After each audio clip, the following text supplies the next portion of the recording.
Hello everyone, Pandey ji classes में एक बार फिर आप सबका स्वागत करता हूं। स्टूडेंट, आज केमिस्ट्री का पेपर था और होप सो आप सब बच्चों का केमिस्ट्री का पेपर काफ़ी अच्छा गया होगा।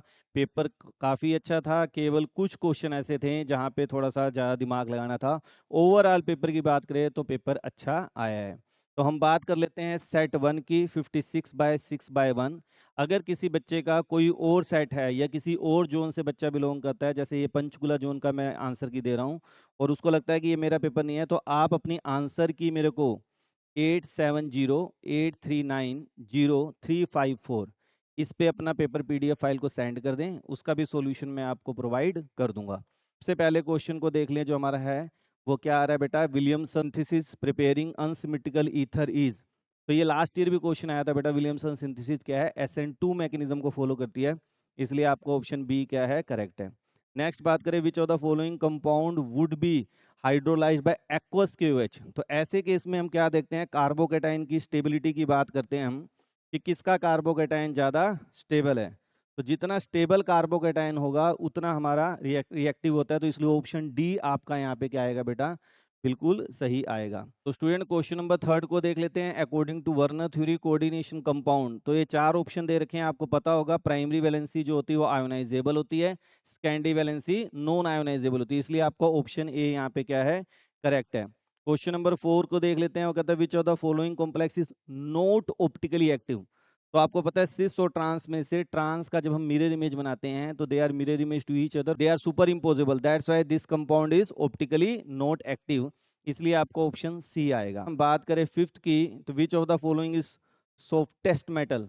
तो आपका आंसर क्या आएगा बेटा? जिंक। क्वेश्चन नंबर 6 की, तो हिंसबर्ग मेथड आ गया। हिंसबर्ग मेथड में आपको पता है रिएजेंट कौन सा डलता है? हिंसबर्ग रिएजेंट डलता है जिसको हम बोलते हैं बेंजीन सल्फोनिल क्लोराइड, इसलिए आपका ऑप्शन सी है। डायरेक्ट क्वेश्चन है, आप लोगों ने कर दिया होगा।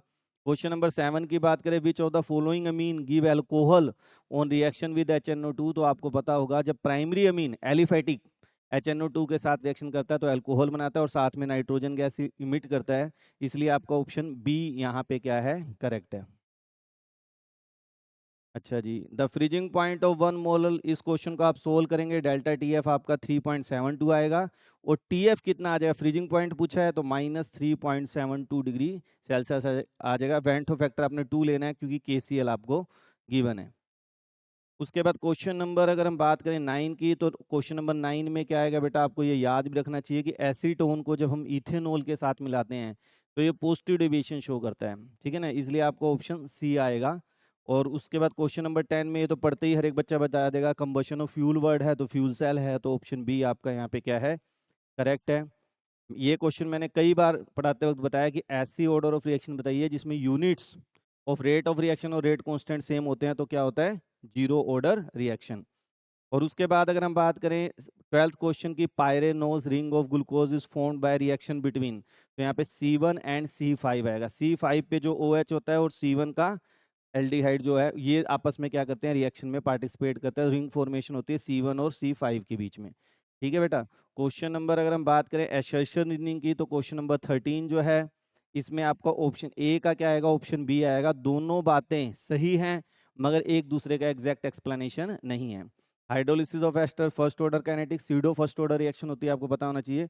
The concentration of water does not get altered much, क्यों होती है? क्योंकि भाई कंसंट्रेशन वाटर को कंसिडर ही नहीं करते हैं, तो दोनों बातें सही हैं, इसलिए ऑप्शन ए आपका आएगा। क्वेश्चन नंबर 15 की बात करें, बॉइलिंग पॉइंट टर्शरी का ज़्यादा है प्राइमरी से, नहीं, प्राइमरी का ज़्यादा होता है टर्शरी से, यानी ये रोंग हो गया पहला आपका। दूसरा क्या कह रहा है? Hydrogen bonding is more extensive in primary amine, बिल्कुल सही कह रहा है, तो ऑप्शन डी आपका आएगा।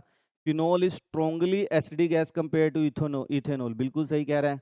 और फिनोक्साइड एंड मोर स्टेबल, ये इसका रीजन भी क्या है? बिल्कुल सही है, तो दोनों ऑप्शन सही है और एक दूसरे का एग्जैक्ट एक्सप्लेनेशन है।